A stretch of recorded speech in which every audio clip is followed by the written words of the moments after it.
2026 நீங்கள் முதல்வனாக ஒரு அரிய வாய்ப்பு. என்னங்க புரியலையா?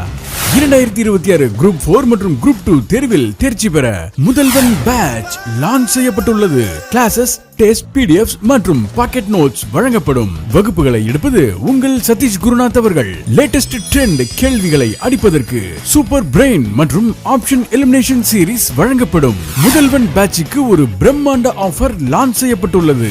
ஆஃபர் தொகை வெறும் 2200 ரூபாய் மட்டுமே. ஆஃபருக்கான கடைசி நாள் பிப்ரவரி 20ஆம் தேதி வரை மட்டுமே. முதல்வன் பேட்சில் இணைய I want to join Muthalvan batch என வாட்ஸ்அப் செய்யுங்கள்.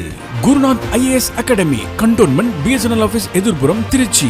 தமிழ்நாட்டு மக்களான வணக்கம். தமிழக பட்ஜெட் 2026 இப்ப நிதியமைச்சர் தாக்கல் செஞ்சிருக்காரு. இந்த 2026 பட்ஜெட்ல எக்ஸாம் பாயிண்ட் ஆஃப் வியூல கூடிய எல்லா முக்கியமான பாயிண்ட்ஸ், எல்லா திட்டங்கள், துறைக்கு எவ்வளவு கோடி ரூபாய், முக்கியமான விஷயங்கள் எல்லாமே சேர்த்து ஒரே வீடியோல பார்க்க போறோம். இந்த ஒரே வீடியோல ஃபுல் பட்ஜெட், ஃபுல் தமிழக பட்ஜெட், இன்ட்ரீம் இடைக்கால பட்ஜெட், இது ஃபுல் இடைக்கால பட்ஜெட்டை ஒரே வீடியோல முடிக்க போறோம். வீடியோ ஸ்கிப் பண்ணாம கடைசி வரைக்கும் பாருங்க. ஆக்சுவலா பட்ஜெட் டாக்குமெண்ட் டவுன்லோட் பண்ணி பாத்தீங்கன்னா ஒன்னு இங்கிலீஷ்ல இருக்கும், இல்ல தமிழ்ல இருக்கும். நம்ம பைலிங்குலா ரெண்டையும் கம்பைன் பண்ணி அங்கங்க இமேஜஸ், அதாவது படங்கள்லாம் சேர்த்து அப்படியே கொண்டு வந்திருக்கேன். ஏன்னா நீங்க வார்த்தையா இருந்துச்சுன்னு வைங்களேன், வேகா இருக்கும். பட்ஜெட்னாலே கடுப்பா வரும், வார்த்தை கோடி அப்படின்னு சொல்லி நிறைய இருக்கும். அதுல நிறைய இமேஜஸ்லாம் உள்ள சேர்த்து அப்படியே ஒரு அலங்காரப்படுத்தி நம்ம எடுத்துட்டு வந்திருக்கேன். அப்படியே நம்ம ஃபுல்லா ஒரே ஸ்டெச்ல அப்படியே ஒரு ரோலோ கோஸ் மாதிரி இருக்கும் இந்த வகுப்பு. அதனால கரெக்டா கவனிச்சுங்க, ரைட்டா? அதுமாதிரி இந்த பட்ஜெட்ல டிஎன்பிசி சம்பந்தப்பட்ட விஷயம், மொத்தம் எத்தனை வேகன்சி சம்பந்தப்பட்ட விஷயம்லாம் ஏதாவது இருக்குவான்னு பார்த்தோம். ஆனா அந்த அளவுக்கு இல்ல பெருசா. ஏன்னா போன பட்ஜெட்ல மொத்தம் 40,000 வேகன்சிஸ் நாங்க ஃபில் பண்ண போறோம் அப்படின்னு சொல்லிட்டு அறிவிச்சிருந்தாங்க. அது ஃபில் பண்ணாங்களோ இல்லையோ, ஆனா அறிவிப்புனாச்சும் கொடுத்தாங்களே. ஆனா இந்த பட்ஜெட்ல அந்த அறிவிப்பு கூட இல்ல. இந்த ஒரு மீம்ல வரும்ல, அதுல ஒண்ணு இல்ல கிழிச்சு போட்டு, அந்த மாதிரி ஒண்ணு இல்லாம டிஎன்பிசி மற்றும் டிஎன்பிசி மாணவர்களுக்கு மிகப்பெரிய அல்வாவை கொடுத்துருக்கு இந்த பட்ஜெட், ரைட்டா? இருந்தாலும் அதை தனியா வச்சுட்டு ஒட்டுமொத்த பட்ஜெட் எக்ஸாம் பாயிண்ட் ஆஃப் வியூல ஃபுல்லா பார்க்க போறோம். கடைசி வரைக்கும் ஸ்கிப் பண்ணாம பாருங்க, ரைட்டா? ஓகே, டைம் வேஸ்ட் பண்ணாம வீடியோக்குள்ள போயிடலாம். ஃபர்ஸ்ட் அந்த பட்ஜெட் அட் கிளான்ஸ் சொல்லிட்டு இந்த புள்ளியல் விவரங்கள்லாம் கொடுத்துருப்பாங்க. அது மட்டும் நான் பைலிங்குலா தமிழ்ல சொல்றேன். அதுக்கப்புறம் பைலிங்குலா ரெடி பண்ண இமேஜஸ் ரெடி பண்ண டாக்குமெண்ட்டை அந்த ஸ்கீம்ஸ் ரிலேட்டடா ஒவ்வொரு துறைக்கு முக்கியமான பாயிண்ட்ஸ்லாம் அப்படியே நம்ம கொண்டு போயிடலாம், ரைட்டா? ஸோ ஃபர்ஸ்ட் நம்ம என்ன தெரிஞ்சுக்கணும் அப்படின்னா, 2026-27க்கான எஸ்டிமேஷன் ரிலீஸ் பண்ணியிருக்காங்க. என்ன எஸ்டிமேஷன் அப்படின்னா, மொத்த வருவாய் ரசீது, அதாவது ரெவன்யூ ரெசிப்ட்னா என்ன அப்படின்னா வருவாய் ரசீதுன்னு அர்த்தம். இப்ப தமிழக அரசாங்கம் இருக்காங்கன்னா ஒரு வருஷத்துல எவ்வளவு வருமானம் வந்திருக்கு, ஒரு வருஷத்துல, அதாவது வரி மூலமா எவ்வளவு வந்திருக்கு, வரி இல்லாம எவ்வளவு வந்திருக்கு, மத்திய அரசு எவ்வளவு கடன் கொடுத்திருக்காங்க தமிழகத்துக்கு, மத்திய அரசு எவ்வளவு மானியம் கொடுத்திருக்காங்க, இது எல்லாம் சேர்த்து ரெவன்யூ ரெசிப்ட்னு சொல்லிட்டு எக்கனாமிக்ஸ்ல சொல்லுவாங்க. வருவாய் ரசீதுன்னு சொல்லுவாங்க. எக்கனாமிக்ஸ்ல அப்படியே பேர் வச்சிருக்காங்க, ரைட்டா? தமிழ்நாடு எவ்வளவு சம்பாதிச்சிருக்கோ ஒரு வருஷத்துல எல்லாம் சேர்த்து ரெவன்யூ ரெசிப்ட் அப்படின்னு சொல்லிட்டு சொல்லுவாங்க. அது 2026-27 எவ்வளவு எஸ்டிமேஷன் கொடுக்குறாங்க பாருங்க, 3,44,575 கோடி. இது எஸ்டிமேஷன். அதுமாதிரி டோட்டல் ரெவன்யூ எக்ஸ்பெண்டிச்சர், வருவாய் செலவினம்னா என்ன அப்படின்னா, ஒரு வருஷத்துக்கு ஒரு கரெக்டான ஒரு நிதி ஆண்டுல தமிழக அரசாங்கம் தமிழ்நாடை பொறுத்த வரைக்கும் எவ்வளவு செலவு செஞ்சிருக்காங்க, அதாவது எவ்வளவு மானியம் கொடுத்திருக்காங்க, பென்ஷன் எவ்வளவு செலவு செஞ்சிருக்காங்க, அரசு ஊழியர்களுக்கு சம்பளம் கொடுத்திருப்பாங்களே அந்த செலவு எவ்வளோ, திட்டங்களுக்கெல்லாம் அவ்வளோ மாசம் 1000 ரூபாய் 2000 ரூபான்னு சொல்லி கொடுக்குறாங்களே அதுக்கு எவ்வளவு செலவாயிருக்கு, இந்த மாதிரி செலவுலாம் இருக்குல்ல, அதெல்லாம் சேர்த்து ரெவன்யூ எக்ஸ்பெண்டிச்சர்னு சொல்லிட்டு எக்கனாமிக்ஸ்ல சொல்லுவாங்க. வருவாய் செலவினம் சொல்லுவாங்க. அது எவ்வளவு பாருங்க, 3,93,272 கோடி. இப்ப நீங்க இங்க யோசிப்பீங்க, என்ன சார் வருமானம் செலவை விட கம்மியா இருக்கு, செலவு அதிகமா இருக்கு அப்படின்னு சொல்லிட்டு யோசிப்பீங்க. ஆக்சுவலா இந்தியாவை பொறுத்த வரைக்கும் சுதந்திர கட்சியில இப்ப வரைக்கும், அது இந்தியா மத்திய அரசா இருக்கட்டும், மத்திய அரசு பட்ஜெட்டோ மத்திய அரசா இருக்கட்டும், இல்ல இந்தியாவில கூட எல்லா மாநிலங்கள் இருக்காங்களே, குறிப்பா தமிழ்நாடு மாநிலமா இருக்கட்டும், எல்லாமே கடன்ல எல்லாம் ஓடிட்டு இருக்கு, ரைட்டா? வர விட செலவு தான் அதிகமா இருக்கு. பற்றாக்குறையில தான் நாடே இயங்குதுன்னு வச்சுக்கங்களேன். அது கடன் உடனே வாங்கி எப்படி அதை காம்பன்சேட் பண்ணிடுவாங்க வச்சுங்க, ரைட்டா? அந்த கடனுக்கு மாசம் மாசம் வட்டி கட்டிட்டு இருப்பாங்க, மத்திய அரசும் சரி மாநில அரசும் சரி. இந்த கடன்லாம் எங்கெல்லாம் வாங்குவாங்க அப்படின்னா, அந்த வங்கிகள்ட்ட இருந்து வாங்குவாங்க, சர்வதேச வங்கிகள்ட்ட இருந்து வாங்குவாங்க, சர்வதேச நிதி நிறுவனம்லாம் இருக்குல்ல, உலக வங்கி, IMF, இந்த மாதிரி நிதி நிறுவனத்துல இருந்து வாங்குவாங்கன்னு வச்சுங்களேன். சோ அப்படி பாத்தீங்கன்னா பற்றாக்குறை தான் ஓடிட்டு இருக்கும், ரைட்டா? அதுல ஆட்சேபத்துக்கு ஒண்ணு இல்ல. அப்ப இது ரெண்டுக்கும் உள்ள வித்தியாசம் இருக்குல்ல, அந்த பற்றாக்குறை வித்தியாசம், அதுக்கு பேர் ரெவன்யூ டெபிசிட்னு சொல்லுவாங்க, வருவாய் பற்றாக்குறைன்னு சொல்லுவாங்க. இப்ப வருவாய் பற்றாக்குறைக்கு ஃபார்முலா என்னன்னு சொல்லிட்டு எக்ஸாம்ல கேட்பாங்க. Revenue expenditure minus revenue receipt, வருவாய் செலவினம் மைனஸ் வருவாய் ரசீது. அழகா அப்படி ஃபார்முலால அழகா இருக்கணும். ரைட்டா? எக்ஸாம்ல கேட்டிருக்காங்க. அது எவ்வளவு பாருங்க, 48,696 கோடி தோராயமா. இது ரெண்டுக்குள்ள வித்தியாசம். ரைட்டா? அப்ப ரெவன்யூ ரிசீட் வருவாய் ரசீதுனா தமிழக அரசாங்கம் சம்பாதிச்ச பணம், அதாவது வருமானம் வந்தது, வரி மூலமா வரி இல்லாம வந்தது, அதெல்லாம் பின்னாடி பார்ப்போம். வருவாய் செலவினம்னா ஒரு வருஷத்துல செலவு செஞ்சது. ரைட்டா? செலவு அதை எஸ்டிமேஷன் போட்டிருக்காங்க. அது எவ்வளவுனா 3,93,000. வருவாய் பற்றாக்குறை ரெண்டுக்குள்ள வித்தியாசம். அதுமே கேபிட்டல் எக்ஸ்பெண்டிச்சர் மூலதன செலவினம்னு சொல்லுவாங்க. மூலதன செலவினம்னா என்ன அப்படின்னா, இப்ப தமிழக அரசாங்கம் பொறுத்த வரைக்கும் அதாவது சம்பளம் கொடுக்கிறது, மானியம் கொடுக்கிறது, பென்ஷன் கொடுக்கிறது, இது எல்லாமே வந்து வருவாய் செலவினத்துல வந்துடும், ரெவன்யூ எக்ஸ்பெண்டிச்சர்ல வந்துடும். ஆனா இதே தமிழக அரசாங்கம் ஒரு தொழிற்சாலை கட்டுறாங்க, ஒரு காகித தொழிற்சாலையை நிறுவுறாங்க, ஒரு சிமெண்ட் தொழிற்சாலையை புதுசா ஆரம்பிக்கிறாங்க, ஒரு மிகப்பெரிய பாலத்துக்கு இன்வெஸ்ட்மெண்ட் பண்றாங்க, இதெல்லாமே இன்வெஸ்ட்மெண்ட்னு சொல்லுவாங்க, முதலீடுன்னு சொல்லுவாங்க. இது வந்து வருவாய் செலவினத்துல எடுத்துக்க முடியாது. இதெல்லாம் இன்வெஸ்ட்மெண்ட், முதலீடு. அப்படிப்பட்ட முதலீடுகள் எல்லாம் சேர்த்து எகனாமிக்ஸ்ல என்ன பேர் வச்சிருக்காங்க அப்படின்னா கேபிட்டல் எக்ஸ்பெண்டிச்சர் பேர் வச்சிருக்காங்க. மூலதன செலவினம் எகனாமிக்ஸ்ல எப்படி ஷார்ட்டா சொல்லுவாங்கன்னா கேபெக்ஸ்னு சொல்லுவாங்க. அது எவ்வளவு அப்படின்னா, இந்த எஸ்டிமேஷன் எவ்வளவு அப்படின்னா 59,562 கோடி. இந்த 4 டேட்டா ரொம்ப முக்கியமான டேட்டாங்க. வருவாய், அதாவது வருவாய் ரசீது, வருவாய் செலவினம், வருவாய் பற்றாக்குறை, மூலதன செலவினம். இந்த 4 நம்பர்ஸ் அப்படியே ஞாபகம் வச்சுங்க. எக்ஸாம்ல இறங்கு வரிசை, ஏறு வரிசை, மேட்ச் ஃபாலோவிங் எப்படி வேணா கேட்பாங்க. அதே மாதிரி நெட் லோன் அண்ட் அட்வான்சஸ், அதாவது இந்த 2026-27 அந்த நிதியாண்டுல எவ்வளவு இந்த கடன் எஸ்டிமேஷன் எவ்வளவு கொடுத்திருக்காங்க அப்படின்னா 13,708 கோடி. ரைட்டா? அந்த நிதியாண்டுல. அதே நிதி பற்றாக்குறை பிஸ்கல் டெபிசிட் எவ்வளவு சொல்றாங்க அப்படின்னா 3%, 3%. இந்த நிதி பற்றாக்குறைன்னு சொல்லக்கூடிய இந்த இண்டிகேட்டர் இருக்குல்ல, ரொம்ப ரொம்ப முக்கியம். ஒரு நாட்டுக்கு ரொம்ப ரொம்ப முக்கியமான ஒரு காரணி. ஒரு நாட்டில் பொருளாதாரம் எப்படி இயங்குதுன்னு தெரிஞ்சுக்கிறதுக்கு இந்த நிதி பற்றாக்குறை ரொம்ப ரொம்ப முக்கியம். இந்த பிஸ்கல் டெபிசிட் நான் ஃபார்முலா சொல்றேன், நோட் பண்ணிக்கோங்க. Total expense minus total revenue பிராக்கெட்ல எக்ஸெப்ட் பாரோயிங். தமிழ்ல சொல்றேன், மொத்த செலவினம் மைனஸ் மொத்த வருவாய் பிராக்கெட்ல கடனை தவிர. ரைட்டா? கடனை தவிர மொத்த செலவினம் மைனஸ் மொத்த வருவாய் கடனை தவிர. இது என்ன சார்னா, தமிழ்நாடு செலவு செஞ்ச எல்லா செலவையும் கூட்டிக்கணும், மொத்த செலவினம். தமிழ்நாடுக்கு வருமானம் வந்துச்சுல, அந்த மொத்த வருமானம் எல்லாத்தையும் கூட்டிக்கணும், அது மொத்த வருமானம். ஆனா கடன் மூலமா வந்திருக்கும்ல, அதை விட்டுறணும். அதை தவிர மீதி எல்லாம் மொத்த வருமானத்தையும் மைனஸ் பண்ணிடணும். அதான் பிஸ்கல் டெபிசிட் ஃபார்முலா. நம்ம தனியாவே இந்த ஃபார்முலா பார்க்குறப்ப பார்த்துருவோம். இப்போதைக்கு ஞாபகம் வச்சுங்க. இது வந்து 3%. ரைட்டா? ஆனா அவுட்ஸ்டாண்டிங் டெப்ட், அதாவது கடன் பொறுத்த வரைக்கும் தமிழ்நாடோட மொத்த உள்நாட்டு உற்பத்தி ஜிடிபி இருக்குல்ல, அதுல எவ்வளவு கடன் பெர்சன்டேஜ் எவ்வளவு அப்படின்னா 26.12% வந்து எஸ்டிமேஷன் கொடுத்துருக்காங்க. ஞாபகம் வச்சுங்க, இந்த நம்பர்ஸ்ல ஞாபகம் வச்சுங்க. டெப்ட் 26.12%. இன்ட்ரிம் பட்ஜெட்ல எக்ஸாம்ல கேட்பாங்க. இன்ட்ரிம் பட்ஜெட் இடைக்கால பட்ஜெட்னு பேர்லயே கேட்பாங்க. ரைட்டா? நீங்க தேர்தலுக்கு அப்புறம் ஒரு பட்ஜெட் போடுவாங்க, அப்பலாம் இல்ல, இன்ட்ரிம் பட்ஜெட் யாரும் பாத்துக்க மாட்டான்னு சொல்லிட்டு அதுல இருந்து கேட்பாங்க. நீங்க எடுத்து பாருங்க இடைக்கால பட்ஜெட். ஸோ அவுட்ஸ்டாண்டிங் டெப்ட்டை பொறுத்த வரைக்கும் 26.12%, நிதி பற்றாக்குறை 3%, கடன் 13,708 கோடி, மூலதன செலவினம் 59,562, வருவாய் பற்றாக்குறை 48,696, வருவாய் செலவினம் 3,93,272, வருவாய் ரசீது 3,44,575. மொத்த ஜிடிபி தமிழ்நாடு பொறுத்த வரைக்கும் எவ்வளவு அப்படின்னா 40,67,312 கோடி. ரைட்டா? 40,67,312 கோடி. ஸோ இதெல்லாமே அப்படியே ஞாபகம் வச்சுங்க.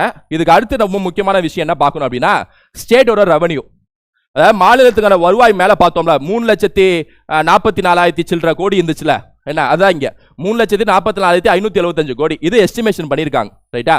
இதுல இந்த எஸ்டிமேஷன்ல தமிழகத்துக்கு வந்த வருமானம் இது. இந்த வருமானத்துல தமிழ்நாடு மட்டும் சம்பாதிச்சிருக்கும்ல, சொந்த காலில் நின்று தமிழ்நாடு மட்டும் சம்பாதிச்சிருக்கும்ல, தமிழ்நாடுக்கு மக்கள் வரி கொடுத்துருப்பாங்க, தமிழ்நாடுக்கு வரி இல்லா வருவாய் என்ன தமிழ்நாடு மட்டும் சம்பாதிச்சிருக்கும்ல, அது எவ்வளவு அப்படின்னா 74.67%, 74.67%. இந்த 3,44,575 கோடியில 74.67% தனியா தமிழ்நாடு மட்டும் சம்பாதிச்சது, வருமானம் ஈட்டியது. சம்பாதிச்சனா வருமானம் வந்தது. மீதி 25.33% வந்து மத்திய அரசு கடன் கொடுத்துருப்போம், இல்ல மத்திய அரசு கடனோ இல்ல மத்திய அரசு மானியமோ, ரைட்டா, இல்ல மத்திய அரசு வந்து வரியில இருந்து சில ஷேரை பிரிச்சு கொடுப்பாங்க, அது நிதி ஆணையம் சொல்லி கொடுப்பாங்கன்னு வச்சுங்களேன். இந்த மாதிரி வந்தது வந்து 25.33%. ரைட்டா? குறிப்பா கடன் சொல்ல முடியாது, சென்ட்ரல் டாக்ஸ் மத்திய அரசோட வரிகள் மற்றும் மானியங்கள் இந்த ரெண்டும் சேர்ந்து 25.33% வந்து அடங்குது. இந்த ரெண்டு நம்பரையும் ஞாபகம் வச்சுங்க. இப்ப இந்த 3,34,575 கோடியை 4 பிரிச்சு கொடுத்துருக்காங்க. அதாவது இதுல ஒவ்வொருட பங்கீடு என்னன்னு சொல்லி கொடுத்துருக்காங்க. இங்க பாருங்க, ஓன் டாக்ஸ் ரெவன்யூ அதாவது 3,44,575 கோடி மொத்த வருமானம். அதுல வரி மூலமா வந்தது 2,29,579 கோடி வரி மூலமா வந்தது. இதானே அதிகம். அப்ப தமிழ்நாடோட மொத்த வருமானத்துல வரி மூலமா வந்த வருமானம் தான் அதிகம், ரொம்ப அதிகம். 3,44,000 இதெல்லாம் வந்து சுமார் ஒரு 60% வரும், அப்படிதானே? அந்த மாதிரி. ஸோ ஓன் டாக்ஸ் ரெவன்யூ வரி இல்லாம வரும், அதாவது ஸ்டேட்ஸ் ஓன் நான் டாக்ஸ் ரெவன்யூ வரி இல்லாம வந்த வருமானம் இருக்குல்ல, அது எவ்வளவு அப்படின்னா 27,704 கோடி. இந்த வரி இல்லாம வந்த வருமானம்னா, வரி மூலமா வந்த வருமானம்னா ஓகே சார், இந்த தமிழ்நாடுக்கு மதிப்பு கூட்டு வரி, SGST கட்டுறோம், இந்த கலால் வரி, டாஸ்மாக் டாக்ஸ், இதெல்லாம் ஓகே, அதெல்லாம் மதுபானத்துக்கான வரி எல்லாத்தையும் புரிஞ்சுக்க முடியுது. ஓகே, வரி இல்லா வருவாய் தமிழ்நாட்டுக்கு என்ன சார் வரும் அப்படின்னா, இந்த தொழிற்சாலை எல்லாம் கட்டி அமைச்சிருக்காங்களா தமிழக தொழிற்சாலைகள், அது மூலமா ப்ராஃபிட் வரும்ல, அந்த ப்ராஃபிட் நம்ம ஃபீஸ் ஃபைன்லாம் கட்டுவோம்ல, அது எல்லாம் சேர்த்து 27,704 கோடி. ரொம்ப பியூட்டிஃபுல்லான நுட்பமா பார்க்க வேண்டிய ஒரு விஷயம் என்ன அப்படின்னா, இந்த ரெண்டையும் கம்பேர் பண்ணி பாருங்க, ரைட்டா? இந்த வரி மூலமா வந்த வருமானத்துல வெறும் 10% தான் வரி இல்லாம வந்தது. அப்ப இந்த கம்பாரிசன் ரொம்ப முக்கியம். நீங்க ஏதாவது சரிசமமா இருக்கும்னு நினைச்சுக்காதீங்க. தமிழகத்துக்கு வரி மூலமா வந்த வருமானம் தான் 2,29,000 கோடி. அதுல 10% கூட இல்ல வரி இல்லாம வந்த வருமானம், ரைட்டா? இந்த கம்பேரிசன் ரொம்ப முக்கியம், ஞாபகம் வச்சுங்க. அதே மத்திய அரசு மானியம் கொடுக்கும் எல்லா மாநிலங்களுக்கும், அதே தமிழ்நாடுக்கு மானியம் கொடுத்துருக்கு, மானியம் கொடுப்பாங்க. அதுக்கான எஸ்டிமேஷன் பாருங்க, 24,762 கோடி.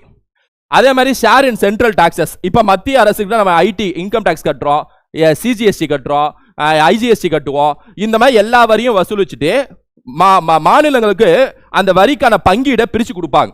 அது நிதி ஆணையம் சொல்லக்கூடிய ஒரு அமைப்பு தான் எவ்வளவு கொடுக்கணும்னு சொல்லிட்டு கொடுப்பாங்கன்னு வச்சுங்களேன். நம்ம முன்னாடியே நிதி ஆணையம் பத்தி நான் கிளாஸ் எடுத்திருப்பேன், ரைட்டா? அந்த ஷேர் எவ்வளவு அப்படின்னா 62,531 கோடி. இந்த 4 நம்பர்ஸ் ஞாபகம் வச்சுங்க, ரைட்டா? ரொம்ப ரொம்ப முக்கியம். அதே மாதிரி இந்த டோட்டல் வருமானம் இருக்குல்ல, அந்த வருமானத்தை இந்த இதுக்கு இத்தனை சதவீதம், இந்த இதுக்கு இத்தனை சதவீதம் சொல்லிட்டு ஒரு சார்ட்ல கொடுத்துருக்காங்க. இந்த சார்ட் ரொம்ப ரொம்ப முக்கியம், கரெக்டா கவனிங்க.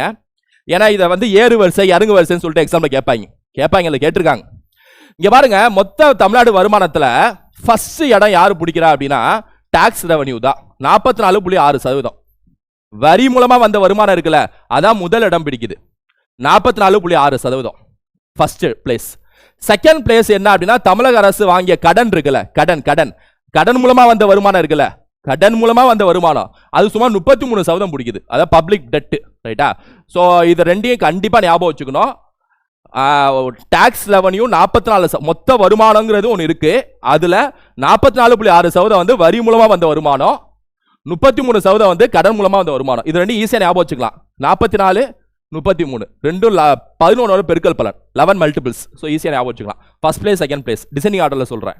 மூணாவது இடம் யார் பிடிக்கிறா அப்படின்னா ஷேர் இன் சென்ட்ரல் டாக்ஸஸ், மத்திய அரசோட வரி பங்கீடு தமிழகத்துக்கு கொடுத்துருப்பாங்களே, அது வந்து 12% பிடிக்குது, ரைட்டா? ஸோ 44, 33, 12, இது மூணாவது இடம், ஞாபகம் வச்சுக்கோ, மூணாவது இடம். So first, second, third. நாலாவது இடம் யாரு பிடிக்கிறா அப்படின்னா ஸ்டேட்ஸ் ஓன் நான் டாக்ஸ் ரெவன்யூ, வரி இல்லா வருவாய்னு ஒன்று இருக்குல்ல, நான் டாக்ஸ் ரெவன்யூ, இந்த தொழிற்சாலையிலேருந்து வருது, ஃபீஸ் மூலமா வருது, ஃபைன் மூலமா வருது, அது 5.4%, இது நாலாவது இடம் பிடிக்குது. முதல் 4 இடத்தை இறங்கு வரிசையில் கேட்பாங்க, சொல்லுங்க பார்ப்போம். டாக்ஸ் ரெவன்யூ, வரி வருவாய், கடன், 44, இது 33.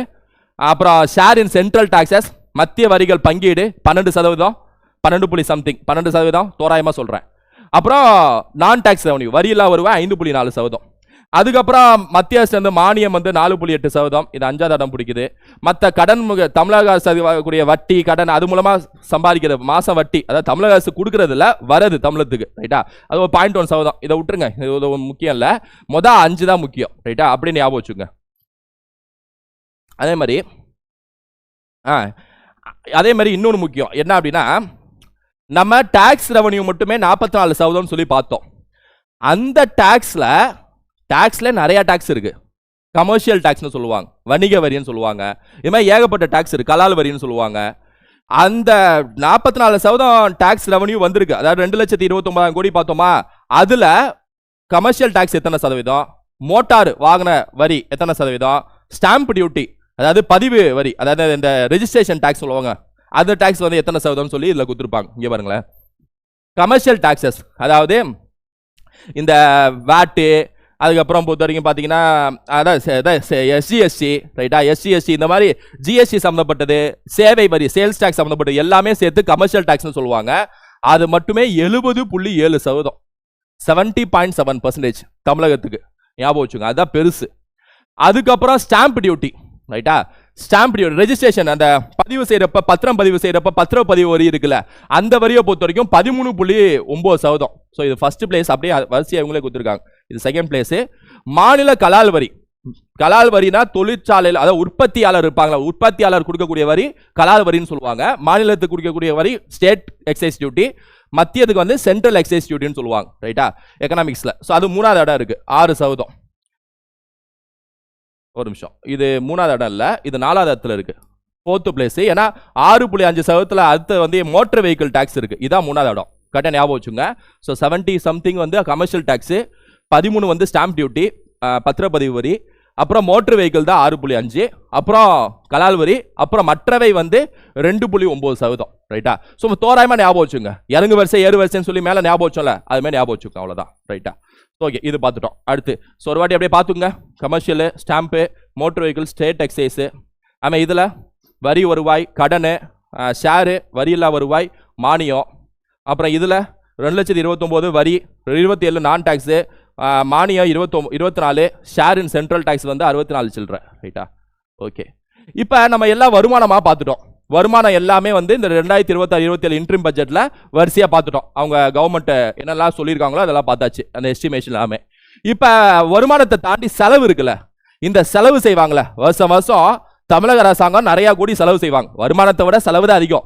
அந்த செலவுல மானியத்துக்கு கொடுப்பாங்க, சம்பளத்துக்கு கொடுப்பாங்க, பென்ஷன் செலவு கொடுப்பாங்க, இது மாதிரி நிறைய கடனுக்கு வட்டி கட்டுற செலவு இருக்கு.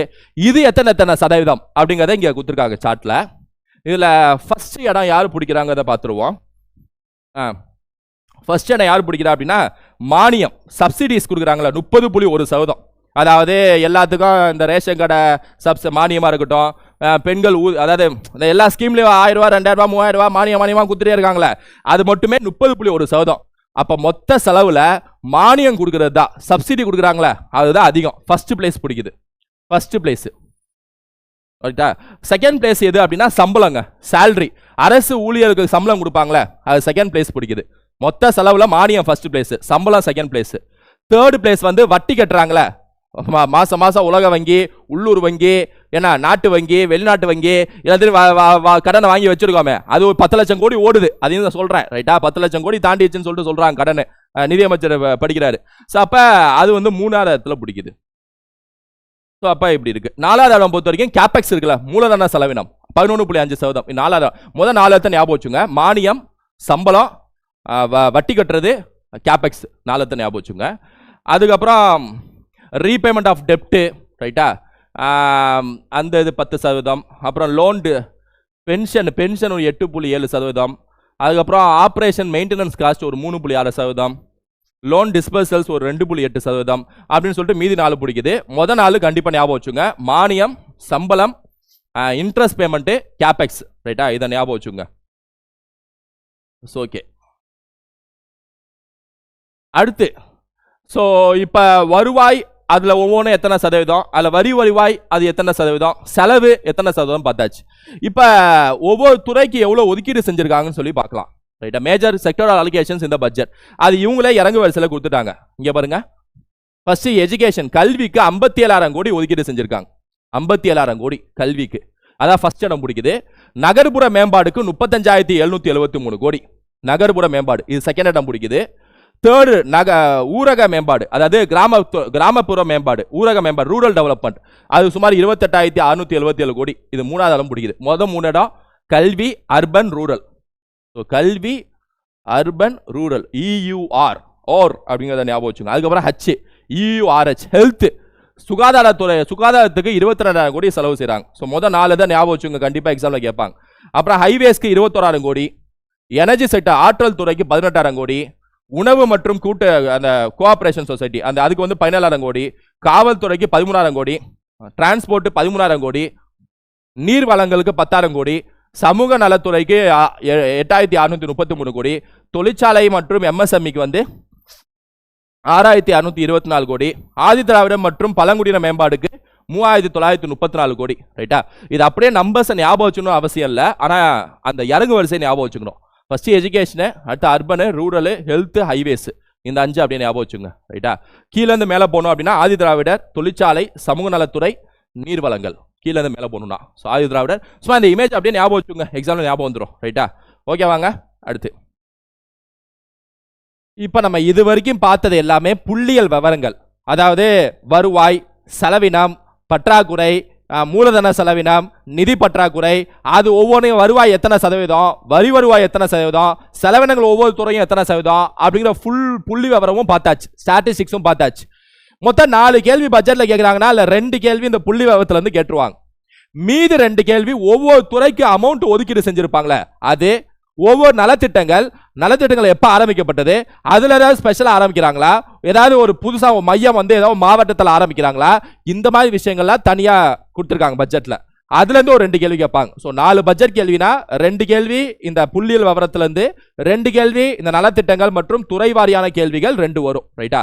அதுல ஒவ்வொரு துறையா இந்த பட்ஜெட்ல என்ன சொல்லியிருக்காங்களோ அதை பார்க்க போறோம். ரைட்டா? இதை நம்ம எப்படி பார்க்க போறோம் அப்படின்னா, சப்போஸ் அங்கங்க சில திட்டங்கள்லாம் வருது அப்படின்னா அந்த திட்டங்கள் மட்டும்தான் சொல்லியிருப்பாங்க, ஆனா திட்டங்கள் எப்ப ஆரம்பிக்கப்பட்டதுன்னு சொல்லிட்டு அந்த ஆண்டு இருக்குல்ல, அதை கீழே பிராக்கெட்ல ஸ்பெஷலா கொடுத்துருக்கோம் உங்களுக்காக. ரைட்டா? இப்ப பாக்குறப்பவே ஓகே இந்த திட்டமா இந்த ஆண்டு, ஓகே ரைட்டுப்பா சொல்லியிருக்காங்க, ஓகே இவ்வளவு திட்டங்கள், அதாவது இந்த திட்டங்கள் மூலமா இவ்வளவு பணிகள் நடந்திருக்கா, ஓகே அப்புறம் அடுத்த திட்டம் இந்த ஆண்டுன்னு சொல்லிட்டு டக்குன்னு மைண்ட் செட் ஆகும், அதுக்காக தான். ரைட்டா? ஸோ ஓகே, அதுல மகளிர் நலன், அதாவது வெல்ஃபேர் ஆஃப் உமன், அதுல இருந்து நம்ம ஸ்டார்ட் பண்ணலாம். ஏன்னா இதுல இருந்து கேள்விகள் அடிக்கடி வரும். ரைட்டா? அதனால அதுல இருந்து ஸ்டார்ட் பண்ணலாம். ஃபர்ஸ்ட் விஷயம் அப்படியே பட்ஜெட்ல சொன்ன விஷயங்களை நம்ம அப்படியே கொண்டு போயிடலாம். இமேஜஸ் எல்லாமே இருக்கு, இமேஜஸ்லாம் சேர்த்து வச்சு அப்படியே ஒரு அலங்காரப்படுத்தி இருக்கோம். ரைட்டா? நாடே போற்றும் இந்த மகத்தான திட்டத்தின் பலன்கள் எதிர்வரும் மாதங்களிலும் தடையின்றி 1,31,00,000 பயனாளிகளுக்கும் கிடைத்திடும் வகையில் அண்மையில் பிப்ரவரி, மார்ச் மற்றும் ஏப்ரல் மாதங்களுக்கான உரிமை தொகை 3000 ரூபாய் கூடவே கோடைக்கால சிறப்பு தொகுப்பாக 2000 ரூபாயும் சேர்த்து மொத்தம் 5000 ரூபாய் மகளிரின் வங்கி கணக்கில் செலுத்தப்பட்ட போது தமிழ்நாடு இன்ப அதிர்ச்சியில் உறைந்து போனது. ஆக்சுவலா இதுதான் உண்மையான ஸ்டேட்மெண்ட். அதாவது இந்த 5000 ரூபாய் 3000 பிளஸ் 2000 ரூபாய் 1,31,00,000 பெண்களுக்குங்கிறதா உண்மையான டாக்குமெண்டட் ஸ்டேட்மெண்ட். இந்த தமிழ்நாடே இன்ப அதிர்ச்சியில் உறைந்து போனதுல அது எக்ஸ்ட்ரா ஃபிட்டிங், அது அப்படி அலங்காரப்படுத்துறது. ரைட்டா? அந்த மேல நாடே போற்றும் தமிழ்நாடு இன்ப அதிர்ச்சில அது மேல கீழே சேர்த்துக்கிறது, எக்ஸ்ட்ரா ஃபிட்டிங் மாதிரி வந்து இங்கிட்ட சேர்த்துக்கிறது. ரைட்டா? ஒரிஜினல் இது வந்து இது மட்டும்தான். அதுலயும் பாருங்க மொத்தம் 5000 ரூபாய் இப்போ ரீசெண்டாக கொடுத்தாங்களே. ரைட்டா? எலெக்ஷன் 2026 எலெக்ஷன், அதுக்கு முன்னாடி திட்டம் நலத்திட்டமாக 5000 ரூபாய் கொடுத்துருக்காங்க. அதுலயும் பெண்களுக்கான அந்த அக்கௌண்ட்ல 5000 ரூபாய் வந்து சேர்ந்துருக்கு. அதுல குறிப்பா பொறுத்த வரைக்கும் பாத்தீங்கன்னா 3000 ரூபாய் உரிமை தொகை, 2000 ரூபாய் வந்து எதுக்குன்னா சம்மர், அதாவது கோடை கால சிறப்பு தொகைன்னு சொல்லியிருக்காங்க. கோடை காலம், இந்த கோடை காலங்கிறது 2026 மட்டும் தான் அந்த கோடை காலம் வந்திருக்கு. 2025 கோடை காலம் வரல, 2024 கோடை காலமே இல்ல, சம்மரே இல்ல, கிளைமேட்டே மாத்தி விட்டுருக்காங்க பட்ஜெட்ல. இப்ப 5000 ரூபாய் கொடுத்து கிளைமேட்டே மாத்தி விட்டாங்க. ரைட்டா? அதே மாதிரி இதே 2000 ரூபாய் இந்த கோடை காலங்கிறது பெண்களுக்கு மட்டும் தான் வந்திருக்கு, ஆண்களுக்கு கோடை காலம் வராது போல. ரைட்டா? அது ஒரு பேசும் பொருளா மக்கள் பேசிக்கிறாங்க. ரைட்டா? சோ ஓகே, 5000 ரூபாய் கொடுத்துருக்காங்க, அது ஒரு நியூஸ். அடுத்து, மகளிரின் பயண செலவிற்கான சுமையை குறைத்திடவும் அவர்கள் தமிழ்நாட்டின் பொருளாதார வளர்ச்சியில் பங்கேற்கவும் அரசு பேருந்துகளில் கட்டணமில்லாமல் செல்ல விடியல் பயண திட்டம் வழிவகுக்கிறது. விடியல் பயண திட்டம் வந்து தெரியும், பெண்கள் வந்து பேருந்துல இலவசமா பயணம் செய்யக்கூடிய ஒரு திட்டம் தான் விடியல் பயண திட்டம். 2021 இந்த கவர்மெண்ட் ஆட்சியை பிடிச்ச உடனே கையோட போடப்பட்ட திட்டம் தான் இந்த விடியல் பயண திட்டம். இந்த திட்டம் எப்போ ஆரம்பிக்கப்பட்டிருக்குன்னு சொல்லிட்டு நம்ம ஸ்பெஷலா என்கொயர் பண்ணியிருக்கோம். மே மாசம் 2021. உங்களுக்கு நச்சுன்னு அப்பதான் பதியும், ஓகே இந்த மாசம் ஆரம்பிக்கப்பட்டது, இப்படி இது சாதிச்சிருக்கு அப்படின்னு சொல்லிட்டு பட்ஜெட்ல சொல்றாங்கன்னு சொல்லிட்டு மைண்ட் செட் ஆகும். ரைட்டா? ஸோ மே மாசம் 2021 விடியல் பயண திட்டம். அடுத்து, மகளிர் கல்வியை போற்றி பாதுகாத்திட பள்ளி கல்வியிலிருந்து உயர்கல்வி வரை தொடர்ந்திட இவ்வரசு செயல்படுத்தியதே உயர்கல்விக்கு உதவிடும் புதுமை பெண் திட்டம். அதாவது 6 முதல் 12 வகை அரசு பள்ளியில படித்த மாணவிகள் இருப்பாங்களா, கவர்மெண்ட் மற்றும் கவர்மெண்ட் எய்டட் ஸ்கூல்ல படித்த 6 முதல் 12 வகுப்பு படித்த மாணவிகள், அரசு பள்ளி மாணவிகளுக்கு உயர்கல்வியில சேர்றப்ப மாசம் 1000 ரூபாய். அதான் வந்து என்ன திட்டம், புதுமை பெண் திட்டம். இதே இந்த திட்டம் வந்து செப்டம்பர் 2022 லான்ச் பண்ணியிருக்காங்க. இதற்கு பின்னால் வந்து ஆண்களுக்கும் பசங்களுக்கும் 1000 ரூபான்னு சொல்லிட்டு தமிழ் புதவன் திட்டம் சொல்லிட்டு அதுக்கப்புறம் லான்ச் பண்ணியிருக்காங்க. உங்களுக்கு தெரியும் எல்லாமே. அந்த திட்டத்துல எத்தனை பேர் பயணிச்சிருக்காங்கன்னு சொல்லிட்டு சொல்றாங்க பாருங்க. இதெல்லாம் எக்ஸாம்ல கண்டிப்பா கேட்பாங்க. 6,95,296 மாணவிகள் ரைட்டா. 6,95,296 மாணவிகள். இந்த டேட்டாஸ்லாம் கண்டிப்பா ஞாபகம் வச்சுங்க, கேட்க வாய்ப்பு உண்டு. ஓகே, புதுமை பெண் திட்டம் செப்டம்பர் 2022, இது ஞாபகம் வச்சுங்க. விடியல் பயண திட்டம் மே மாசம் 2021. அதுக்கு முன்னாடி 5,000 ரூபாய் 2,000 ரூபாய் கோடை ரைட்டா. இவ்வரசு அவ்வியக்கம் தமிழ் தோங்கி செலுத்திடும் வகையில் இதுவரை 6,23,529 சுய உதவி குழுக்கள், செல்ஃப் ஹெல்ப் குரூப்னு சொல்லுவாங்க, சுய உதவி குழுக்கள், இதுக்கான திட்டத்தை வகுத்தது, திட்டத்தை கட்டமைச்சது எப்ப அப்படின்னா 1989 கருணாநிதி அவர்கள் அறிமுகப்படுத்துவார் தமிழ்நாட்டில் பொறுத்த வரைக்கும். அதுக்கப்புறம் இன்னைக்கு டேட்ல வந்து 1,41,718 கோடி ரூபாய் வங்கி கடனை உதவியாக பெற்று பயனடைந்தார்கள் அப்படின்னு சொல்லிட்டு சொல்றாங்க. சுய உதவி குழு மகளிரின் உற்பத்தி பொருட்களின் விற்பனையை பெருக்கிட வாழ்ந்து காட்டுவோம் முதலான சீர்மிகு திட்டங்கள் செயல்படுத்தப்பட்டு வருகின்றன. வாழ்ந்து காட்டுவோம் திட்டம் வந்து 2017 லான்ச் பண்ணது சுய உதவி குழுக்களுக்கான திட்டம். செல்ஃப் ஹெல்ப் குரூப்பை வந்து மேலாண்மை செய்வதற்கான திட்டம் தான் வாழ்ந்து காட்டுவோம் திட்டம். 2017 லான்ச் பண்ணாங்க. அது சம்பந்தப்பட்ட டேட்டா இப்ப பட்ஜெட்ல சொல்லியிருக்காங்க. கிராமப்புற பகுதிகளில் பயின்று கல்வி பெற்று பணி வாய்ப்பின் பொருட்டு நகரங்களுக்கு வரும் மங்கையர் பாதுகாப்பாக தங்கிட நவீன வசதிகளுடன் கூடிய 19 தோழி விடுதிகள் உருவாக்கப்பட்டுள்ளன. தோழி ஹாஸ்டல் நமக்கு தெரியும், அதாவது இப்ப சிட்டிக்கு வராங்க அப்படின்னா ஒர்க்கிங் உமன்ஸ் ஹாஸ்டல், வேலை செய்யக்கூடிய பணியில வேலை செய்யக்கூடிய பெண்களுக்கான ஒரு விடுதி தான் வந்து தோழி விடுதிகள். மொத்தம் இன்னைக்கு டேட் வரைக்கும் 19 தோழி விடுதிகள் கட்டியிருக்காங்க அப்படின்னு சொல்லிட்டு சொல்றாங்க. தோழி விடுதி திட்டம் எப்ப லான்ச் பண்ணாங்க அப்படின்னா 2023 ரைட்டா, அதையும் ஞாபகம் வச்சுங்க. 19 தோழி விடுதிகள், அதையும் ஞாபகம் வச்சுங்க. கைம்பெண்களின், அதாவது welfare board for widows and distribute women has been established to guarantee a life for dignity for widows, அதாவது கைம்பெண்களின் கண்ணியமான வாழ்வை உறுதி செய்திட கைம்பெண்கள் மற்றும் ஆதரவற்ற மகளிர் நல வாரியம் அமைக்கப்பட்டுள்ளது. இது ஒரு ஜெனரலான டேட்டா தான் ரைட்டா. ஸோ இதுக்கு முன்னாடி டேட்டா ரொம்ப முக்கியம். தோழி விடுதி 2023, இது வரைக்கும் 19 விடுதிகள்.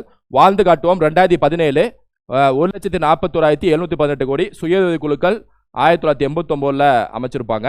புதுமை பெண் திட்டம் மாசம் 1,000 ரூபாய் 6 முதல் 12 வரை படித்த பள்ளி மாணவிகள் உயர்கல்வி போறப்ப 6,95,296 மாணவிகள் வந்து இதில் பயன்படுறாங்க. விடியல் பயண திட்டம் மே மாசம் 2021 5,000 ரூபாய் கோடை சம்மர். அடுத்து இங்க மகப்பேறு மற்றும் பச்சிளம் குழந்தைகளின் இறப்பை குறைக்கும் நோக்கத்தோடு மாநிலத்தில் 130 அவசரகால மகப்பேறு மற்றும் குழந்தைகள் பராமரிப்பு மையங்கள் செயல்பட்டு வருகின்றன. இந்த பச்சிளம் குழந்தைகள் மற்றும் மகப்பேறு இறப்பை குறைப்பதற்கு MMR IMRனு சொல்லுவாங்க, maternal mortality rate, infant mortality rate, இது ரெண்டையும் குறைக்கிறதுக்கு 130 அவசரகால மகப்பேறு மையங்கள் வந்து திறந்து வச்சிருக்காங்கன்னு சொல்லிட்டு பட்ஜெட்ல சொல்லியிருக்காங்க. அதே மாதிரி அரசு மருத்துவமனைகளில் நிகழ்ந்திடும் பாதுகாப்பான பிரசவங்களில் தேசிய அளவில் தமிழ்நாடு முதலிடத்தில் பிடித்துள்ளது. இந்த மாதிரி முதலிடம் 2ஆம் இடம்லாம் கரெக்டாக அண்டர்லைன் பண்ணி வச்சுக்கணும் ரைட்டா. ஏன்னா அதெல்லாம் கண்டிப்பாக எக்ஸாம்ல கேட்பாங்க. இந்த அரசு மருத்துவமனையில் பிரசவம் பார்க்குறாங்களே, அதில் இந்தியாவிலே எல்லா மாநிலத்திலையும் தமிழ்நாடு முதல் இடத்தில் இருக்கிறது அப்படின்னு சொல்லிட்டு சொல்றாங்க. அதனால் மகப்பேறு இறப்பு விகிதம்னா மெட்டர்னல் மோர்டாலிட்டி ரேட்டு 1,00,000 மகப்பேருக்கு 3 வராது 35, இதை மாத்திருங்க 35 என குறைந்துள்ளது. அதே மாதிரி சிசு இறப்பு விகிதம் இன்ஃபேண்ட் மோர்டாலிட்டி ரேட்டு 1000 சிசுகளுக்கு 12 என்ற அளவிலும் குறைந்துள்ளதுன்னு சொல்லிட்டு இப்போ ரீசெண்டாக சொல்லியிருக்காங்க. ஆக்சுவலாக அந்த MMR மெட்டர்னல் மோர்டாலிட்டி ரேட்டு மகப்பேறு இறப்பு விகிதம்னா என்ன அப்படின்னா 1,00,000 பெண்கள் இருக்காங்க அப்படின்னா அதில் எத்தனை பெண்கள் அந்த மகப்பேறில் இறந்து போகிறாங்க, அது வந்து 35 ரைட்டா, 35 இருக்கு. அது மாதிரி இன்ஃபான்ட் மார்டாலிட்டி ரேட்னா இந்த சிசு குழந்தைகள் இருக்காங்க, பச்சிளம் குழந்தைகள், இந்த குழந்தைகளை பொறுத்த வரைக்கும் ஒரு 1000 குழந்தைகள் இருக்காங்க அப்படின்னா 1000 குழந்தைங்கள எத்தனை குழந்தை இறந்து போறாங்க அப்படிங்கிறது 12 இருக்கு ரைட்டா. இந்த நம்பர் அப்படியே ஞாபகம் வச்சுக்கலாம். ஆக்சுவலாக இவங்க பட்ஜெட்டில் 35 சொல்கிறாங்க. நம்ம கரண்ட் அஃபேர்ஸ் நீங்கள் எக்ஸாம் கிட்டக்க போகிறப்ப அன்னைக்கு டேட்டில் கரண்ட் அஃபேர்ஸ் என்ன ஆகும் அதை படிச்சுக்கலாம். ஏன்னா இப்போ 33 கூட இப்போ ரீசெண்டாக கூட குறைச்சிருக்காங்க ரைட்டா. ஆனால் 35 மென்ஷன் பண்ணியிருக்காங்க. ஆனால் அதனால் இந்த டேட்டாவை பொறுத்த வரைக்கும் இப்போதைக்கு ஞாபகம் வச்சுங்க. ஆனால் எக்ஸாம் எப்போ போகிறீங்களோ அதுக்கு முன்னாடி மாதம் அந்த டைமில் என்ன டேட்டாவோ அதுதான் முக்கியமாக இருக்கும் ரைட்டா. அதனால் இந்த டேட்டாவை பொறுத்த வரைக்கும் சொல்கிறேன். IMR MMR பொறுத்த வரைக்கும் மாறிட்டே இருக்கும். With effect from April 2025, the registration fee has been reduced by 1% for immovable properties valued up to 10 lakh and registered in the name of women. 10 லட்சம் வரைக்கும் இருக்கக்கூடிய அந்த சொத்துக்கள் இருக்குல்ல, அதில் பெண்கள் பேரில் ரெஜிஸ்டர் பண்ணீங்க அப்படின்னா 1% வந்து கம்மி ரைட்டா. இது நம்ம ஆல்ரெடி இந்த ஸ்கீம் வந்து கொடுத்தாங்க. அதில் 3,71,705 பெண்கள் வந்து பயனஞ்சிருக்காங்க அப்படின்னு சொல்லிட்டு சொல்றாங்க. இதெல்லாம் வந்து நமக்கு தெரிஞ்ச நியூஸ் தான். அடுத்து குழந்தைகள் நலன், வெல்ஃபேர் ஆஃப் சில்ட்ரன். அதில் பாருங்க, குழந்தைகள் பசித்த வயிற்றுடன் பாடம் படிக்க வரும் நிலையினை மாற்றி பசி நீங்கி ஊட்டம் பெற்று உற்சாகத்துடன் பயின்றிட முதலமைச்சரின் காலை உணவு திட்டம். காலை உணவு திட்டம் ரொம்ப ஃபேமஸான திட்டம். வகை செய்கிறது 19.34 லட்சம் மாணவர்கள் வந்து இதில் பெனிஃபிட் ஆறாங்க அப்படின்னு சொல்லிட்டு சொல்றாங்க. காலை உணவு திட்டத்தில் எத்தனை மாணவர்கள் வந்து பயனடைஞ்சிருக்காங்க அப்படின்னு சொல்லிட்டு எக்ஸாம்ல கேட்பாங்க. 19.34 லட்சம் மாணவர்கள். அமௌண்ட் எவ்வளவு செலவு செஞ்சிருக்காங்க அப்படின்னா 1284 கோடி ரூபாய் இந்த காலை உணவு திட்டத்துக்கு செலவு செஞ்சிருக்காங்க கடைசி 4 வருஷத்துல. முதலமைச்சரின் காலை உணவு திட்டம் செப்டம்பர் 2022. விடியல் பயண திட்டம் மே மாசம் 2021. ரைட்டா. தோழி விடுதி 2023. புதுமை பெண் திட்டம் 2022 செப்டம்பர் மாதம். அப்புறம் என்ன, வாழ்ந்து காட்டுவோம் வந்து 2017. ரைட்டா. தோழி விடுதிகள் இது வரைக்கும் 19 தோழி விடுதிகள் கட்டமைச்சிருக்காங்க. சம்மர் தொகை வந்து, அதாவது கோடை பணம் வந்து 2000 ரூபா, மொத்தம் 5000 ரூபா. ரைட்டா. இதெல்லாம் நம்ம ஞாபகம் இருக்கும். அடுத்து பெற்றோரை இழந்த குழந்தைகளை அரவணைத்து பாதுகாத்திடும் வகையிலும் அக்குழந்தைகள் இடைநிற்றல் இன்றி 18 வயது வரையிலான பள்ளி படிப்பினை தொடர மாதம் 2000 ரூபாய் வழங்கும் அன்பு கரங்கள் திட்டத்தின் கீழ் இதுவரை 10,637 குழந்தைகள் பயன்பெற்று வருகின்றன. அதாவது அன்பு கரங்கள் scheme provides a monthly financial assistance of ₹2,000 to protect children who have lost their parents. அதாவது பெற்றோர்களால் கைவிடப்பட்ட அல்லது பெற்றோர்கள் இழந்த குழந்தைகள் இருப்பாங்களா, பெற்றோர்கள் இழந்த குழந்தைகள், அந்த இழந்த குழந்தைகளுக்கு மாசம் 1000 ரூபா. ரைட்டா. அன்பு கரங்கள் திட்டம் அதுக்கு பேரு. அந்த திட்டம் எப்போ லான்ச் பண்ணாங்க அப்படின்னா செப்டம்பர் 2025. ஞாபகம் வச்சுக்கோங்க, லான்ச் பண்ண டேட் ரொம்ப முக்கியம். ஸோ பெற்றோரை இழந்த குழந்தைகள், அதாவது பெற்றோரை இழந்த குழந்தைகள் who lost their parents, அவங்களுக்கு வந்து மாசம் 2000 ரூபா. ensure that they can continue their schooling up to the age of 18. 18 வயசு வரைக்கும் அவங்க எப்படியாவது கல்வியை, ஏன்னா கல்வி தான் முக்கியம், அதனால் அதை வந்து உறுதிப்படுத்திட இந்த திட்டம் வந்து லான்ச் பண்ணியிருக்காங்க. இது வரைக்கும் 10,637 மாணவர்கள் வந்து இதில் பயன்பெற்றிருக்காங்க அப்படின்னு சொல்லிட்டு சொல்கிறாங்க. அதாவது குழந்தைகள் அன்பு கரங்கள் திட்டம் ரொம்ப முக்கியமான திட்டம். செப்டம்பர் 2025. மூத்த குடிமக்கள் நலன், முதுமை, அதாவது வெல்ஃபேர் ஆஃப் சீனியர் சிட்டிசன்ஸ்.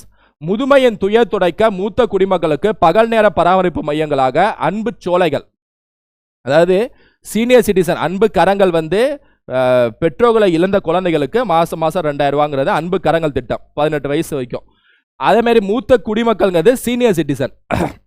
அதுக்கு என்ன திட்டம் பேர் என்ன அப்படின்னா அன்பு சோலைகள். இது எப்போ லான்ச் பண்ணாங்க அப்படின்னா நவம்பர் 2025. நல்லா புரிஞ்சுக்கோங்க, அன்பு கரங்கள் செப்டம்பர் 2025, அன்பு சோலைகள் நவம்பர் 2025. அடுத்த மாசம் கரம் சோலை. ரைட்டா. அந்த மாதிரி 25 இடங்களில் அமைக்கப்பட்டுள்ளன. அதாவது மூத்த குடிமக்களை பாதுகாக்கக்கூடிய பராமரிப்பு மையங்கள். அதுல தாயுமானவ திட்டத்தின் கீழ் through Thayumanava scheme 27,40,703 eligible beneficiaries are getting benefited அப்படின்னு சொல்லிட்டு சொல்லியிருக்காங்க. மாற்றுத்திறனாளிகள் நலன், welfare of differently abled persons. அதுல பாருங்க, உள்ளாட்சி அமைப்புகளில் மாற்றுத்திறனாளிகளை உறுப்பினர்களாக நியமிக்கும் வகையில் தமிழ்நாடு ஊராட்சிகள் சட்டம் 1994 தெரியும், நம்ம பஞ்சாயத்து சட்டம், மற்றும் தமிழ்நாடு நகர்ப்புற உள்ளாட்சி அமைப்புகள் சட்டம் 1998 ஆகியவற்றில் உரிய திருத்தங்களை தமிழ்நாடு அரசு கொண்டு வந்துள்ளது.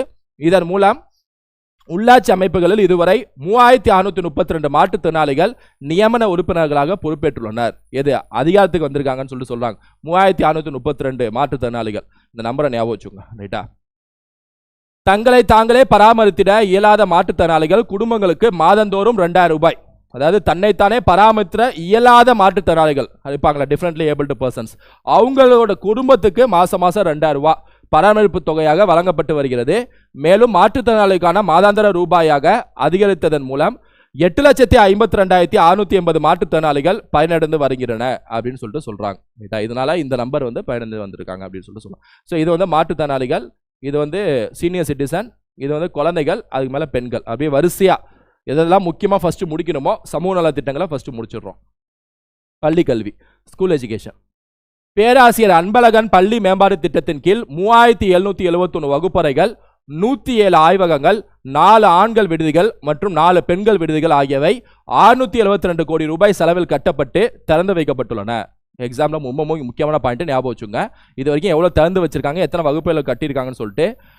இந்த பேராசிரியர் அன்பழகன் பள்ளி மேம்பாட்டு திட்டம் எப்போ லான்ச் பண்ணாங்க அப்படின்னா பிப்ரவரி மாதம் 2023. ரைட்டா. 2023. தமிழ் வளர்த்த மதுரை மாநகரில் உருவாக்கப்பட்டுள்ள கலைஞர் நூற்றாண்டு நூலகம் தென் தமிழ்நாட்டின் அறிவாலயமாக திகழ்கிறது. அதாவது கலைஞர் சென்டினரி லைப்ரரி எப்போ ஆரம்பிச்சாங்க அப்படின்னா 2023 மதுரையில். ரைட்டா, தெரியும், ரொம்ப ஃபேமஸ் ஆனது.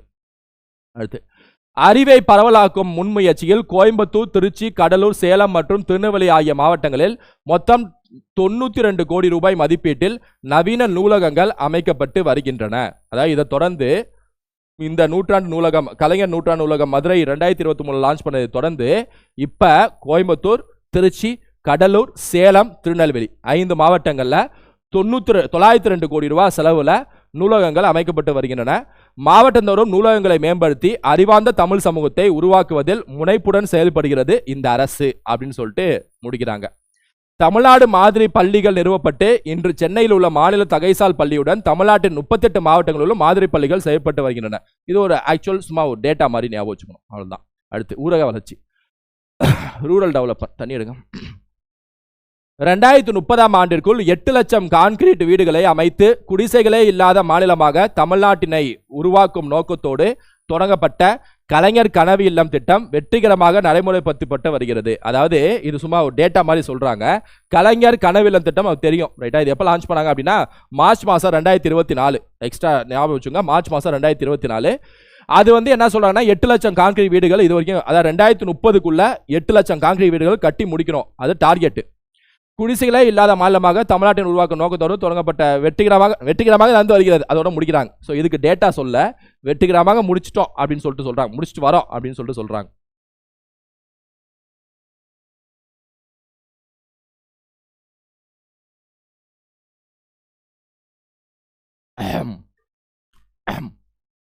ஓகே, தமிழ்நாட்டின் குக்கிராமங்களுக்கு போக்குவரத்து வசதியினை மேம்படுத்தி வேளாண்மையையும் பொருளாதார நடவடிக்கையும் ஊக்குவித்திட தரமான கிராம சாலைகள் அமைக்கும் நோக்கோடு முதல்வரின் கிராம சாலைகள் மேம்பாடு திட்டம் செயல்படுத்தப்பட்டு வருகிறது. மேல சொன்னது வந்து கலைஞர் கனவில்லம் திட்டம், இது முதல்வரின் கிராம சாலைகள் மேம்பாடு திட்டம். ரைட்டா, இது வந்து எப்போ லான்ச் பண்ணாங்கன்னா 2022. 2022 மேல வந்து 2024 கலைஞர் திட்டம்.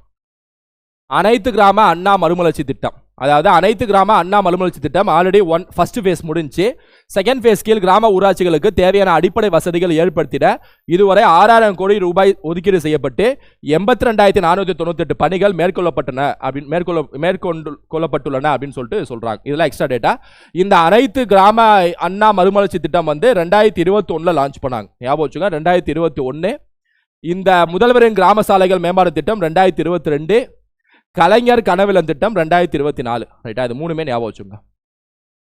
மருத்துவம் மற்றும் மக்கள் நல்வாழ்வு, இந்த அரசால் செயல்படுத்தப்படும் மக்களை தேடி மருத்துவம் திட்டத்தில் தொற்றா நோய்கள்னா non communicable diseases. Yes, non communicable டிசீசஸ்னா இந்த வைரஸ் மூலமா, பாக்டீரியா, அதான் நம்ம வைரல் மூலமா பரவுது கம்யூனிகபிள் டிசீசஸ். ரைட்டா, இப்போ HIV இதெல்லாம் வந்து கம்யூனிகபிள் டிசீசஸ், தொற்று நோய்கள்னு சொல்லுவாங்க. தொற்றா நோய்கள்னா நான் கம்யூனிகபிள், அதாவது இப்போ டயாபெட்டிஸு, ரைட்டா, புற்றுநோயாக இருக்கட்டும், இதெல்லாம் வந்து நான் பார்க்கின்சன் டிசீஸு, இதெல்லாம் நான் கம்யூனிகபிள் டிசீசஸ். அவங்களுக்கு ஜெனட்டிக்கலாக மரபணு சார்ந்து இல்லை பல்வேறு காரணங்கள் சார்ந்து உணவு பழக்கங்கள் சார்ந்து தனிப்பட்ட முறையில் வருது, அது இன்னொருத்தவங்க தொற்றாது. ரைட்டா, கொரோனா மாதிரி இன்னொருத்தவங்க தொற்றாது, அதான் தொற்றா நோய்கள். அந்த தொற்றா நோய்களை வந்து வளர்த்திட, அதாவது தொற்றா நோய்களை வந்து கண்டு அந்த பிரச்சனை தீர்க்க வந்து மக்களை தேடி மருத்துவம் திட்டம் வந்து லான்ச் பண்ணாங்க. இந்த மக்களை தேடி மருத்துவம் திட்டம் வந்து ஆகஸ்ட் மாதம் 2021 லான்ச் பண்ணாங்க. ரைட்டா, சவுண்டு கொஞ்சம் கம்மியாச்சுன்னு யோசிக்காதீங்க, தொண்டை கொஞ்சம் இது ஆகிறதுனால சவுண்டு கொஞ்சம் இதாக இருக்குது. ரைட்டா, நல்லா அட்ஜஸ்ட் பண்ணிக்கோங்க. ஆகஸ்ட் மாதம் 2021 மக்களை தேடி மருத்துவம் திட்டம் வந்து லான்ச் பண்ணாங்க. அது இப்போ வந்து செயல்பட்டு வருகிறதுன்னு சொல்லி சொல்கிறாங்க. இன்னுயிர் காப்போம் நம்மை காக்கும் 48 திட்டம், அதாவது ஆக்சிடென்ட் ஆனால் 48 மணி நேரத்துக்குள்ளே ஹாஸ்பிட்டலில் கொண்டு போய் அவங்களுக்கு வந்து உதவிகளை ஃபர்ஸ்ட் எய்டை செய்யணும் அப்படிங்கிறதுக்கான திட்டம் தான் இந்த திட்டம். இதுவரை 5,11,916 உயிர்களை காத்துள்ளது இந்த திட்டம். இந்த திட்டத்துக்கு இதுவரை 493 கோடி ரூபாய் செலவிடப்பட்டுள்ளது. இது வந்து எப்போ லான்ச் பண்ணுறாங்க அப்படின்னா டிசம்பர் மாதம் 2021 லான்ச் பண்ணுறாங்க. நம்மை காக்கும் 48 திட்டம். மாண்புமிகு முதலமைச்சர் அவர்களின் வழிகாட்டுதலின்படி மாநிலம் முழுவதும் நடத்தப்பட்ட 1506 நலம் காக்கும் ஸ்டாலின் ஸ்கீம் மருத்துவ முகாம் திட்டம் 17,82,687 பயனாளிகள் பயன்பெற்றுள்ளனர் அப்படின்னு சொல்லிட்டு சொல்றாங்க. இந்த நலம் காக்கும் ஸ்டாலின் திட்டம் வந்து ஆகஸ்ட் மாதம் 2025 லான்ச் பண்ணாங்க. ஸோ லான்ச் வருஷமும் ஞாபகம் வச்சுங்க. மருத்துவ முகாம் மூலமா எல்லாத்துக்கும் மருத்துவ சேவை செய்வது. இது இன்னுயிர் காக்கும் திட்டம் 48 திட்டம் வந்து ஆக்சிடென்ட் கேரு. ஸோ அது வந்து 2021 லான்ச் பண்ணாங்க. இது தொற்றா நோய்கள் இருக்குல்ல, அதை கண்டறிஞ்சு அதுக்கான சிகிச்சையை மேம்படுத்தக்கூடிய திட்டம். இது 2021 மக்களை தேடி மருத்துவம் திட்டம் லான்ச் பண்ணியிருக்காங்க. ரைட்டா? அதே மாதிரி முதலமைச்சரின் விரிவான மருத்துவ காப்பீடு திட்டம் ஆக்சுவலாக 2012-13 அந்த ரேஞ்சில் ஜெயலலிதா ஆட்சியில் லான்ச் பண்ண திட்டம் தான் அந்த காம்ப்ரஹென்சிவ் ஹெல்த் இன்சூரன்ஸ் ஸ்கீமு. இது மூலமாக பாருங்களேன் 6,374 கோடி ரூபா செலவு செஞ்சுருக்காங்க அப்படின்னு சொல்லிட்டு சொல்லியிருக்காங்க. இது லான்ச் வந்து 2012 ரைட்டா? 2012 லான்ச் பண்ணாங்க. டாக்டர் முத்துலட்சுமி ரெட்டி மகப்பேறு நிதியுதவி திட்டத்தின் கீழ் கடந்த 5 ஆண்டுகளில் 34,40,550 மகளிருக்கு 4,042 கோடி ரூபாய் மதிப்பிலான நிதியுதவி விடுவிக்கப்பட்டுள்ளது. இது 2008 லான்ச் பண்ண திட்டம், முத்துலட்சுமி ரெட்டி மகப்பேறு ஊதிய திட்டம். புற்றுநோய் மேலாண்மை இயக்கத்தின் கீழ் புற்றுநோய் விழிப்புணர்வு மற்றும் புற்றுநோய் கண்டறியும் முகாம்கள் இதுவரை 23 மாவட்டங்களில் நடத்தி முடிக்கப்பட்டுள்ளன. அதையும் கூடுதலாக ஞாபகம் வச்சுங்க. அதுக்கப்புறம் the chief minister recently launched a scheme to administer cervical cancer vaccine. cervical cancer இருக்குல்ல, அதாவது கருப்பை புற்றுநோய், அதுக்கான அந்த வேக்சின் வந்து மாணவிகளுக்கு வந்து 14 வயசுக்கு உட்பட்ட மாணவிகளுக்கு வந்து கொடுக்கணும் அப்படின்னு சொல்லிட்டு கவர்மெண்ட் ஸ்கூல் மாணவிகளுக்கு கொடுக்கணும்னு சொல்லிட்டு சொல்லியிருக்காங்க. ரைட்டா? காஞ்சிபுரம் மாவட்டத்தில் அமைந்துள்ள அறிஞர் அண்ணா நினைவு புற்றுநோய் மருத்துவமனையை 398 கோடி ரூபாய் மதிப்பீட்டில் ஒரு ஒப்புயர்வு மையமாக மேம்படுத்தும் பணிகள் நடைபெற்று வருகின்றன. அதையும் கூடுதலாக ஞாபகம் வச்சுங்க. அப்புறம் வந்து இன்னொரு முக்கியமான இது பாருங்களேன், 2024 ஆண்டின் ஐக்கிய நாடுகள் இடைநிலை செயலணி விருதுகளில் சுகாதாரத்துறை அமைச்சகங்கள் பிரிவில் மக்களை தேடி மருத்துவம் திட்டத்தில் திறம்பட செயலாற்றதுக்காக தமிழ்நாடு அரசு விருது பெற்றுள்ளது. இந்த விருது டீட்டெயில்ஸ்லாம் கண்டிப்பாக கேட்பாங்க. யார் வழங்கினான்னு சொல்லி கேட்பாங்க. United Nation inter agency task force வழங்கிச்சு. ரைட்டா? இதெல்லாம் கூடுதலாக ஞாபகம் வச்சுங்க. இப்போ இந்த மாதிரி வந்து நம்ம ஒவ்வொரு துறைக்கும் என்னென்ன பண்ணியிருக்காங்கன்னு சொல்லிட்டு எல்லா இம்பார்ட்டன்ட் பாயிண்ட்ஸும் கொடுத்துருக்கோம். ரைட்டா? நான் என்ன செய்கிறேன் அப்படின்னா, முக்கியமான மெஜாரிட்டியான விஷயம் நடத்தி முடிச்சிட்டேன்.